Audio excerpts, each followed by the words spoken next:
इन नमक हरामों ने, इन देश के दलालों ने। विपक्ष के पास कोई जवाब नहीं, भागेंगे तो करेंगे क्या? आधार कार्ड तो सरकार बनाती है। अगर सरकार बांग्लादेशियों का, रोहिंग्याओं का, आतंकवादियों का, घुसपैठियों का, हिंदुस्तान के आदमी को, हिंदुस्तान के रहने वाले को आईडी इतने जल्दी नहीं बनती है, इतने सिंपल तरीके से नहीं होती है, तो फिर बाहर के आए लोगों को आईडी कैसे मिल गई? ये भी बहुत बड़ा सवाल है। मैं बात मोदी की नहीं कर रहा हूँ, मैं सिर्फ ये कह रहा हूँ, मैं सरकार का नाम ले रहा हूँ।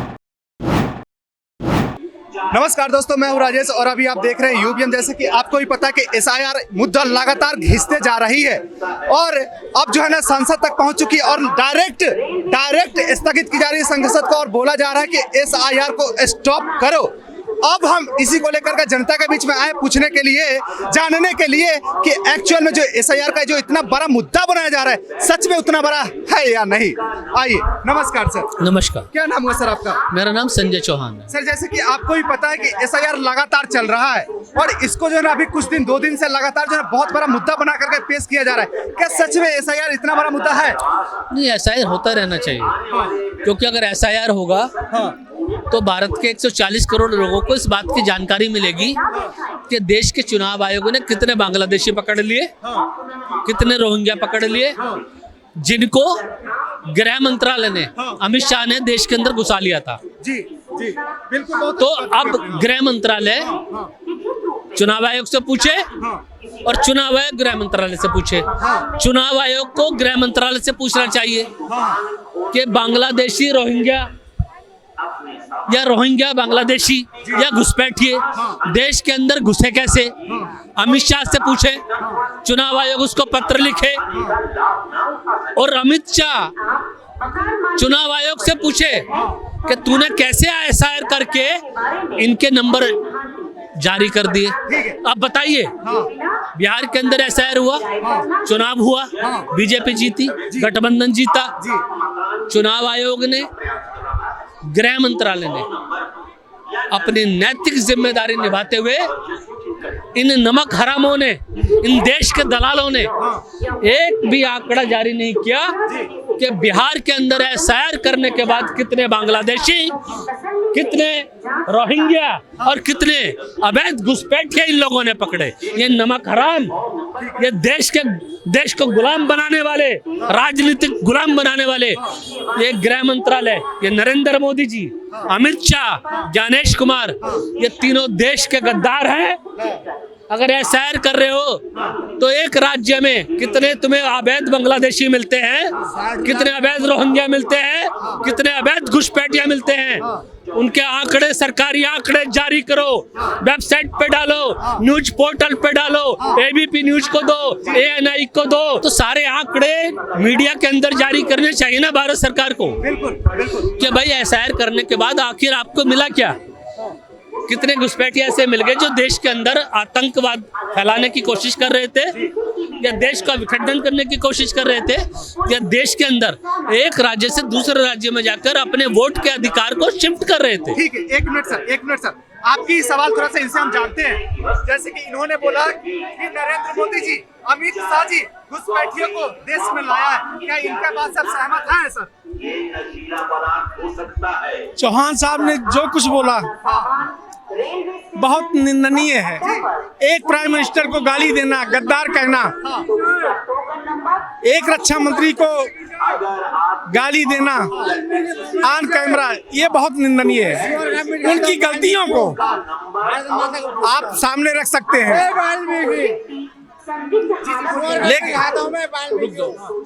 लेकिन अगर रोहिंग्या रहे बॉर्डर पे, बांग्लादेश, ये वेस्ट बंगाल के बॉर्डर पे, वो लोग जाके खुद, हमारी आईडी नहीं है, वो लोग जाने के लिए तैयार हैं। कोई 30 साल से रहा है, कोई 20 साल से रहा है वहाँ की सरकार। अच्छा, 2014 के पहले सरकार किसकी रही? चाहे बिहार हो, चाहे वेस्ट बंगाल हो, चाहे यूपी हो, चाहे महाराष्ट्र हो, हर जगह पे और लोग स्वेच्छा से जा रहे हैं। तो ये चीजें जो है, सर का कहना है कि जब घुसपैठिया मन से जा रहा है फिर भी आपको दिक्कत क्यों हो रही है सर? मैं बड़े भाई का बहुत सम्मान करता हूँ, जी हाँ। उनको ऐसा लगता है कि मेरे शब्दों से उनको कष्ट पहुंचा, लेकिन मैं भारत का नागरिक होने के नाते अपनी भारत की बाह्य सुरक्षा और आंतरिक सुरक्षा से समझौता कतई करने को तैयार नहीं हूं। भले ही मेरे प्राणों का बलिदान हो जाए, भले ही मुझे यहाँ पे आतंकवादी गोली मार के चले जाए, भले ही मैं भी यहाँ पे किसी कार बम विस्फोट में मारा जाऊं, मुझे अफसोस नहीं होगा। मुझे खुशी होगी कि कम से कम देश का एक नागरिक संजय चौहान देश के लिए सरकार की सुरक्षा के फेल होने के कारण बम विस्फोट में मारा तो गया। कैसी बातें करते हैं भाई साहब आप, मेरी बात सुनिएगा, आप पूरा होने दीजिएगा। अगर मैंने सवाल ये पूछ लिया कि 2014 के बाद से कितने बांग्लादेशी, कितने रोहिंग्या, कितने अवैध घुसपैठिया भारत देश के अंदर गृह मंत्रालय के निगरानी के अंदर, मोदी सरकार के नियंत्रण के अंदर, देश के अंदर, देश के सीमा लांग कर देश में घुस गए और उनके वोट बन गए, और आरोप लगता है हजार हजार 10,000 रुपए में आधार कार्ड, पासपोर्ट, वोटर कार्ड बन जाते हैं। तो भाई आधार कार्ड तो सरकार बनाती है। अगर सरकार बांग्लादेशियों का, रोहिंग्याओं का, आतंकवादियों का, घुसपैठियों का आधार कार्ड बना रही तो सरकार के ऊपर लानत है। आपका आंसर ये देंगे, आपका आंसर ये देंगे। आधार कार्ड और जितने भी सारे डॉक्यूमेंट्स होते हैं, रिक्वायर्ड डॉक्यूमेंट्स, वो बोल रहे हैं कि बीजेपी बना रही है, सरकार बना रही है, सरकार बीजेपी के है, तो आप बीजेपी इनडायरेक्टली बोल रहे हैं, बताइए सर। 2014 में बीजेपी आई, उसके पहले सरकार की स्थिति दिल्ली में हो, बिहार में हो, अदर पूरे देश में हो। आज जो बम ब्लास्ट लाल किले पे हुआ, झाड़ू की सरकार रही इसके पहले, वोट बैंकिंग के लिए कितने रोहिंग्या कहीं फ्लाईओवर के नीचे कहीं कहीं झुग्गी बना के उनकी आईडी नहीं बन पाती थी, उनकी आईडी नहीं बन पाती थी, उनकी आईडी जो यहाँ के रहने वाले प्रॉपर हैं हिंदुस्तान के, उनकी आईडी नहीं बन पाती, और उनकी आईडी बन गई केवल वोट बैंकिंग। बड़ा सवाल, जब हिंदुस्तान के इंसान को, हिंदुस्तान के आदमी को, हिंदुस्तान के रहने वाले को आईडी इतने जल्दी नहीं बनती है, इतने सिंपल तरीके से नहीं होती है, तो फिर बाहर के आए लोगों को आईडी कैसे मिल गई? ये भी बहुत बड़ा सवाल है, आपको जवाब देना पड़ेगा। मैं इस भगवा कलर का बहुत सम्मान करता हूँ, मान सम्मान करता हूँ, सुनिएगा, क्योंकि मैं भी सनातनी हिंदू हूँ, लेकिन इतिहास इस बात का गवाह है, दिल्ली का इतिहास, दिल्ली के राजनीति का इतिहास इस बात का गवाह है कि जब तक केजरीवाल की सरकार दिल्ली के अंदर रही, यहाँ दिवाली का पटाखे नहीं फूटे, और जैसे ही बीजेपी की सरकार आ गई यहाँ पे बम फूटने लग गया। बीजेपी की सरकार आते बम फूटने लगी, इस पे कुछ बोलेंगे सर आप? उससे पहले कभी 14 से पहले कभी बम नहीं फूटे, 14 से पहले कभी कोई ब्लास्ट नहीं हुआ। दूसरी बात ये, अभी इन्होंने कहा कि जितने भी ये कार्ड है सरकार बनाती है, हालांकि वो स्टेट सरकार बनाती है, उस स्टेट की सरकार बनाती है, हर स्टेट में स्टेट सरकार बनाती है, लेकिन इनकी बात बड़ी करते हुए मैं कह रहा हूँ, अगर सारे काम सरकार ही कर रही थी तो ये जब इलेक्शन कमिश्नर ने शुरू में आधार कार्ड को वो नहीं लिया, तो ये सारे विपक्षी क्यों बुलबुला के सुप्रीम कोर्ट में भागे थे कि भी आधार कार्ड को जरूर होना चाहिए। इसका मतलब आधार कार्ड गलत बनवाए थे इन्होंने, तभी तो वो चिल्ला रहे हैं कि आधार कार्ड को इसमें होना चाहिए SIR के लिए। ये बताइए, जैसे कि इनका कहना है कि विपक्षी दल ही आधार कार्ड रिक्वायर्ड है, इसका उठाया था आवाज, और उसके बाद ये सब चीज लागू हुआ। मुझे बताइए कि केजरीवाल के जमाने में एक बम नहीं फूटा, बीजेपी के जमाने में बम फूट गया, तो वो जो फोड़ने वाले क्या चाह रहे हैं कि मतलब केजरीवाल सही है, बीजेपी गलत है, यही तो दर्शाना चाह रहे हैं।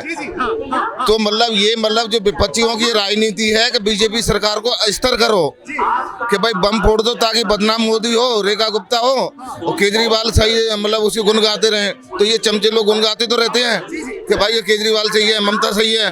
भाई मतलब ममता वहाँ पर वोट बन रहे हैं, अब जब अगर वो आधार कार्ड सही है, पहचान पत्र सही है, 2003 का प्रूफ क्यों नहीं देते? अब उनके बहुत बड़ा सवाल, 2003 का प्रूफ दीजिए ना सर, आप क्यों पीछे हट रहे हैं? हम पीछे नहीं हट रहे, हमने रेखा गुप्ता को इसलिए चुना कि दिल्ली के अंदर बम ना फूटे, बेकसूर लोग बिना बात के मारे ना जाएं। हमने मोदी जी को इसलिए चुना कि देश के अंदर बम ना फूटे, लेकिन ये तो रुक ही नहीं रहे। तो आतंकवादियों को रोकने की जिम्मेवारी किसकी है? केजरीवाल की है क्या? दिल्ली के अंदर जब तक केजरीवाल रहा, दिवाली के पटाखे उसने फूटने नहीं दिए, और जब से बीजेपी की सरकार आ गई यहाँ पे बम फूट रहे हैं। दूसरी बात, ये वो भारतीय जनता पार्टी है ये वो सरकार है जो राज्यसभा के अंदर अपना उपराष्ट्रपति बिठाती है, जो एक भाजपा कार्यकर्ता की तरह काम कर रहे हैं, जिन्होंने एक नोटिस जारी किया कि राज्यसभा के अंदर वंदे मातरम का नारा नहीं गूंजेगा, भारत माता की जय नहीं बोली जाएगी।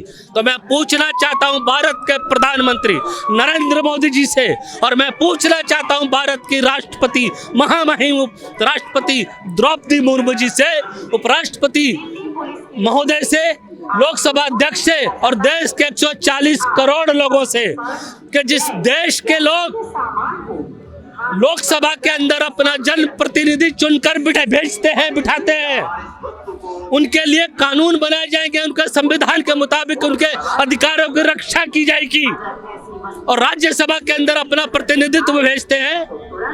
अगर राज्यसभा लोकसभा के अंदर वंदे मातरम बोलने पर प्रतिबंध लगा दिया गया है, तो क्या आज से भारतीय जनता पार्टी राज्यसभा और लोकसभा में अल्लाहू अकबर बुलवाएगी? मुझे बताओ कि बम फूट गए हैं, मतलब बॉम्बे में बम फूटा, वहाँ सरकार किसकी थी? केंद्र में किसकी थी? 1990 में डीडीसी में बसों में फूटते, सरकार किसकी थी?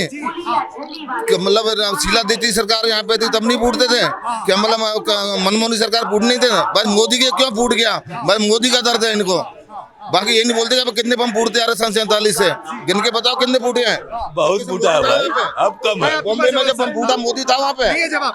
मैं बात मोदी की नहीं कर रहा हूँ, मैं सिर्फ ये कह रहा हूँ, मैं सरकार का नाम ले रहा हूँ, मैं नाम लेके बोल रहा हूँ। उस समय अगर मोदी थे तो विपक्ष में बैठे थे, आप क्यों नहीं ऐसा प्रस्ताव लेके आए, निंदा प्रस्ताव लेकर आए? आप बताइए कितने निंदा प्रस्ताव आप लेके आए? राज्यसभा की कार्यवाही, लोकसभा की कार्यवाही संसदीय कार्य प्रणाली के अनुसार चलती है, ऐसे नहीं है हवाई बातें हो जाती हैं। बार बार भारतीय जनता पार्टी के दबाव में लोकसभा का और राज्यसभा का सत्र स्थगित कर दिया जाता है, एक दिन में 3 बार कर दिया जाता है।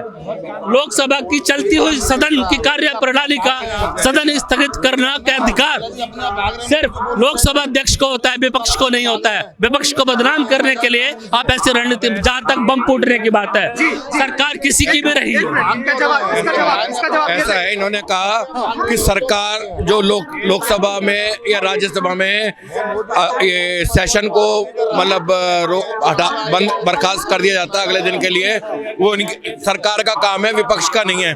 लेकिन विपक्ष हो हल्ला करके अगर सरकार का चलने ही नहीं देगा, लोकसभा के सेशन को चलने ही नहीं देगा, तो सरकार क्या करे? अगर जबरदस्ती से वो पास कर दे कानून बिना इनके होल्ले के बावजूद भी, तो भी वो विपक्ष चिल्लाता है कि भाई हमारी तो सुनी नहीं, हमारा तो हमसे बात ही नहीं करी। ठीक है, दूसरी बात ये, अभी पिछली दोनों लोकसभाओं में जो सेशन हुए थे लोकसभा के, विपक्ष ने जो मांग रखी, हम इस पे चर्चा चाहते हैं, हम इस पे चर्चा चाहते हैं, हम इस पे चर्चा चाहते हैं, सारे विषयों पे चर्चा हुई।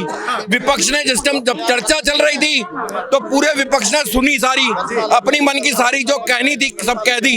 लेकिन जब जवाब देने का बारी आई, चाहे अमित शाह ने दिया या प्रधानमंत्री मोदी ने दिया या किसी और ने दिया, ठीक है, उस टाइम विपक्ष भाग लेता, वॉकआउट कर जाता है। उस टाइम विपक्ष वॉकआउट कर जाता है क्योंकि उनको सुनना नहीं, अपनी बात तो कर देते हैं। हमारा सेशन, हमारी बात होनी चाहिए, हमारे ये मुद्दे पे बहस होनी चाहिए, लेकिन जवाब नहीं सुनना उसका। जब मोदी जी कोई विपक्षी के बात पे मुद्दे पे बात करना चाहते थे, विपक्षी दल भागते क्यों है, ये बताइए सर। उनके पास कोई जवाब नहीं है, विपक्ष के पास कोई जवाब नहीं, भागेंगे नहीं तो करेंगे क्या? भाई 9-2-11 पूछेंगे तो वो अपने आप ही हो जाएंगे ना भाई। जब